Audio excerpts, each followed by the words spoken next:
আমি যদি পারতাম আমার বিছানার পাশে দিয়ে ওরে রেখে দিতাম, যাতে করে আমার সাথে থাকবে, আমি ওরে দেখতে পারবো।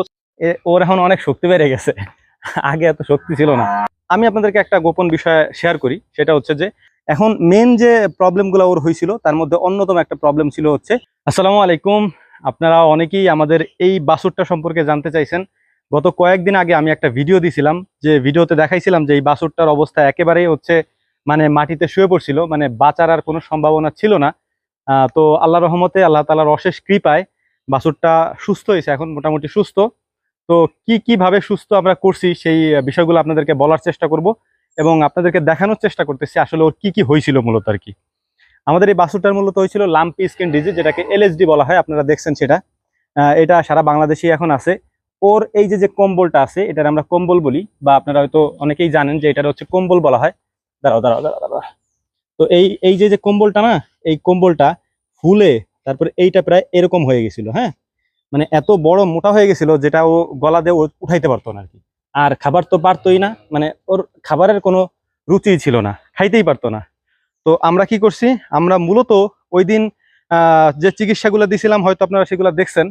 আর এর পরে চিকিৎসাগুলোর কথা বলার আগে আমি আপনাদেরকে একটা কথা বলে নিচ্ছি, সেটা হচ্ছে যে আমাদের এই গরুটার লাম্পি স্কিন ডিজিজ অর্থাৎ এলএসডি যেটা হয়েছিল, এই এলএসডি বা লাম্পি স্কিন ডিজিজের এমন কোনো মানে প্রকার নাই যেটা ওর মধ্যে ছিল না। মানে এটা বিভিন্ন ধরনের প্রকারের মধ্যে হয়ে থাকে, মানে বিভিন্ন ধরনের হয়ে থাকে। কোনোটার ধরেন শুধু হচ্ছে পায়ের এই জায়গাটা একটু ফুলবে, আবার কোনোটার হচ্ছে এই গলায় এখানে একটু ফুলবে, আবার কোনোটার এই যে এই দেখেন এই যে এই জায়গায় একটা ইসের মতো আছে, গর্তের মতো আছে, এরকম একটা হবে। তো এক একটার এক এক ক্যাটাগরির হয়, মানে সবগুলার মানে এক ধরনের হয় না। আর এই গরুটার মানে আমাদের এই বাছুরটার সবকিছু হয়েছে, মানে এমন কোনো মানে অপশন নাই যেটা ওর হয় নাই, সব হয়েছে। তো এটা হওয়ার ফলে ওর এখন অনেক শক্তি বেড়ে গেছে, আগে এত শক্তি ছিল না। শক্তি বলতে কি, আপনারা যারা ওই আগের ভিডিওটা দেখছেন তারা তো দেখছেনই যে ও হচ্ছে ওর মাথাটাই তুলতে পারতো না। আমরা একটা বালিশ বানাইছিলাম, এটা কই এখানে নাই। মানে বালিশ বলতে আমরা ওই যে খড়কে ঢুকাইছিলাম হচ্ছে বস্তার ভিতরে, তারপর একটা বালিশ বানাইছিলাম। ও হচ্ছে উঠতে পারতো না এমনি। হ্যাঁ, তো ওই বালিশের উপরে মাথা দিয়ে রাখতো আর কি। তো এই কারণে হচ্ছে আমরা তখন মনে করছিলাম যে হয়তো টিকবে না আর কি। তো আল্লাহর অশেষ রহমতে আমাদের গরুটা এখন সুস্থ, ও খাবারও খাইতে পারে, দুধও খায় ঠিকঠাক মতো। এখন মেন যে প্রবলেমগুলো ওর হয়েছিল তার মধ্যে অন্যতম একটা প্রবলেম ছিল হচ্ছে ওর যে মুখের ভিতরে লাম্পি স্কিন ডিজিজের ওর মুখের ভিতরে হচ্ছে ঘা হয়ে গেছিল। তো ওই মুখের ভিতরে ঘা হওয়ার ফলে ও খাইতে পারতো না, তখন আমি ওরে ধরে ধরে খাওয়াইতাম। এখন আপনাদেরকে একটা মেন বিষয় ক্লিয়ার করি, সেটা হচ্ছে যে আপনারা যারা চিকিৎসা দিবেন, আমি কিন্তু এই গরুর কোনো চিকিৎসা দিইনি, মানে ভেটেরিনারি যে ডাক্তারি চিকিৎসা আছে সেগুলো আমি দিইনি। আমাদের এক ভাই আছে এখানে, আপনারা হয়তো তাকেও দেখছেন ভিডিওতে। ভাই আমার কিছু পরামর্শ দিছিল, আর আমি যতটুকু জানি এই বিষয়, সেই বিষয়গুলো আমি কাজে লাগানোর চেষ্টা করছি। সেই বিষয়গুলো হচ্ছে, প্রথমে হচ্ছে আমি জানতাম না যে গরুর এইরকম অবস্থা হয়ে গেছে, আমি ব্যস্ত থাকার কারণে আমারও দেখা হয় নাই। তো পরবর্তীতে আসা দেখার পরে আমি ওর চিকিৎসা দিয়েছিলাম প্রথমে। এবার আমি আপনাদেরকে চিকিৎসার কথা বলার চেষ্টা করতেছি। প্রথমে ওরা আমি চিকিৎসা দিয়েছিলাম হচ্ছে নাপা খাওয়াইছি, হ্যাঁ, 2.5টা কইরা, সকালে 2.5টা, বিকালে 2.5টা, মানে সকালে 2.5টা আর রাত্রে 2.5টা, 2.5 5টা নাপা প্রতিদিন খাওয়াইছি। প্লেন নাপা, যেটা মানুষ খায় আর কি। ফার্স্ট বেড খাওয়াইনি আমি, ভেটেরিনারি ওষুধ খাওয়াইনি, খাওয়াইছি হচ্ছে মানুষের ওষুধ। সকালে 2.5টা, মানে গরুর বডি ওয়েট অনুযায়ী ওরা আমি সকালে 2.5টা দিছি, বিকালে 2.5টা দিছি। এরপরে ওরা আমি 3 বেলা 4 বেলা খাওয়াইতাম হচ্ছে লেবুর রস, হ্যাঁ, ভিটামিন সি। এরপরে আমি ওকে খাওয়াইতাম হচ্ছে আপনার জাইমোভেট, যেটা হচ্ছে ওর পেটের পাকস্থলীটাকে ক্লিয়ার রাখে, যাতে গ্যাস ট্যাস না হয়, এটা আমি খাওয়াইতাম। এরপরে আমি যেটা করতাম সেইটা হচ্ছে, যখন হালকা হালকা আস্তে আস্তে একটু খাইতে শুরু করলো, মানে এইভাবে যখন খাওয়া শুরু করলো, ওর খাবারের সাথে তখন আমি জিঙ্ক মিশ্রিত করছি। মানে তখন আমি খাবারের সাথে জিঙ্ক দিতাম।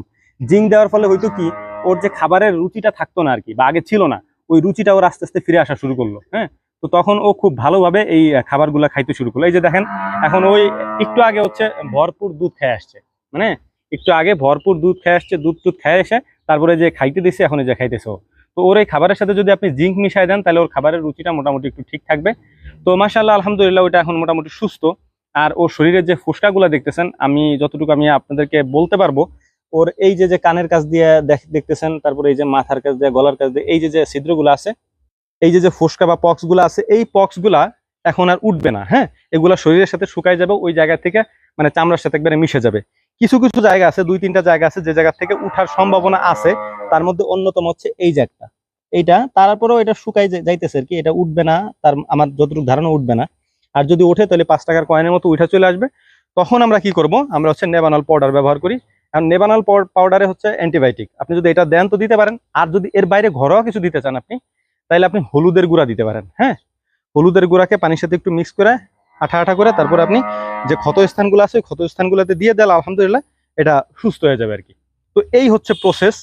আমি আপনাদেরকে একটা গোপন বিষয় শেয়ার করি, সেটা হচ্ছে যে এই গরুটা যখন অসুস্থ হয়, অসুস্থ হওয়ার পরে আমি ওর অবস্থা এতটাই খারাপ ছিল, ওই ভিডিওতে আমি ওই পাকটুক কেটে দিছিলাম। হ্যাঁ, মানে ওর অবস্থা এতটাই খারাপ ছিল, আমি তখন হচ্ছে যে ওষুধ মানে সিরিঞ্জের মধ্যে ঢুকাইছি, মানে এমনি করে সিরিঞ্জের মধ্যে ওষুধ ঢুকাইছিও।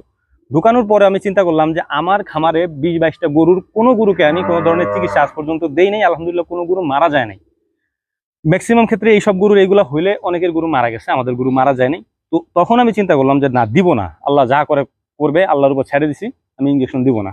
আমি ঘরোয়া চিকিৎসাগুলো করার চেষ্টা করছি, আলহামদুলিল্লাহ এটা এখন সুস্থ আছে। হ্যাঁ, এখন মেন যে সমস্যাটা থাকে এইসব গরুগুলা, সেটা হচ্ছে যে আপনার তাপমাত্রা অনেক বেশি থাকে। হ্যাঁ, আপনি যদি তাপমাত্রা কন্ট্রোল করতে পারেন আর খাবারটা যদি নিয়মিত খাওয়াইতে পারেন, তাহলে আলহামদুলিল্লাহ ঠিক হওয়ার সম্ভাবনা 90% বলা যায় আর কি। আর যদি আপনি নিজে গাফিলতি করেন, আর এইখানে সম্পূর্ণ একটা বিষয় আছে যে আপনার নিজের যত্নের উপর অনেক কিছু নির্ভর করে। আমার এই গরুটার ক্ষেত্রে দেখেন এই যে ওর শরীর এখনো ভেজা, কিন্তু হ্যাঁ আমি কিন্তু ওরে মুছাই দিছি। আজকে প্রায় 20-22 দিন হয়ে গেছে আমরা এইভাবেই করতেছি, মুছাই দিতেছি, 2 বেলা ওর শরীরটা মুছাই দিতেছি। আর এই যে কম্বলটা আছে, এই কম্বলটা যখন ওর ফুলে গেছিল, এই জায়গাগুলো যখন ওর ফুলে গেছিল, মানে এরকম হয়ে গেছিল ফুলে, তখন আমরা কি করতাম, তখন আমরা হচ্ছে আপনার ওই যে গরম পানির ছ্যাঁক দিতাম আর কি। ছ্যাঁক দিতে দিতে দিতে ওই ফোলা অংশটা আস্তে আস্তে কমছে আর কি। তো এই হচ্ছে মূল ব্যাপার। যত্ন হচ্ছে এখানে সব থেকে গুরুত্বপূর্ণ ব্যাপার। আপনি যত বেশি যত্ন করতে পারেন আপনার গরু তত দ্রুত সুস্থ হয়ে যাবে। এবং আমাদের এরকমও হয়, আমি যদি পারতাম আমার বিছানার পাশে দিয়ে ওরে রেখে দিতাম, যাতে করে আমার সাথে থাকবে, আমি ওরে দেখতে পারবো 24 ঘন্টা যে ওর পরিস্থিতি কি। এই হচ্ছে ডেডিকেশন আর কি। আশা করি বুঝতে পারছেন। আর আলহামদুলিল্লাহ গরু এখন মোটামুটি সুস্থ, যে খাবারও খায় ঠিকঠাক মতো, দুধও খাচ্ছে ঠিকঠাক মতো, এবং এর খাবারের সাথে রুচি বাড়ানোর জন্য আমরা জিঙ্ক দিতেছি আর কি।